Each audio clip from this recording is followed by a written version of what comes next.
Welcome to our channel. Today we how to fix ETL processes with Apache NiFi. Quick tutorial step by step clearly. To start fixing ETL processes using Apache NiFi, first, ensure that you have Apache NiFi installed on your system. Open the Apache NiFi user interface through your web browser.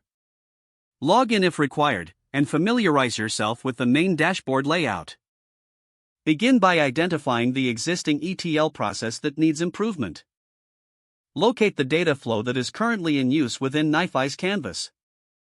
Next, view the processors involved in this flow.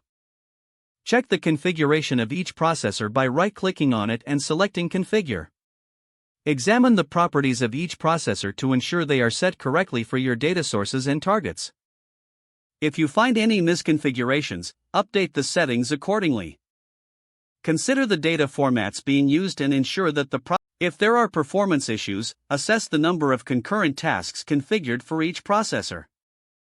Adjust the concurrent task settings to optimize the flow's performance, based on your system's capabilities.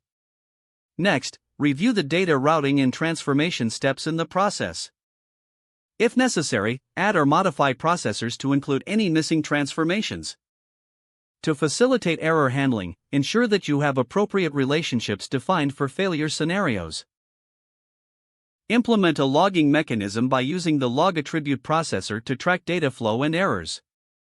After making adjustments, save your changes and initiate the flow. Monitor the NiFi dashboard for real-time updates on the processor's performance and data flow. Identify any errors or bottlenecks during processing and make note of them.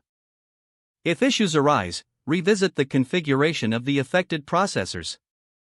Refine your data flow incrementally, making one change at a time and testing thoroughly. Finally, document your changes for future reference and continuous improvement. With these steps, you can effectively fix and optimize your ETL processes using Apache NiFi. If the page does not load, refresh the browser or try again in a private or incognito window. Make sure you are using the correct email address, then retype it carefully to avoid small typos. If your password is not accepted, use the reset option and create a new strong password you can remember. Check your spam folder for verification or security emails, then complete any requested confirmation steps. Enable two-factor authentication if available to improve account security and reduce unauthorized access risk. After signing in, review your profile details so your contact information and settings are accurate and current.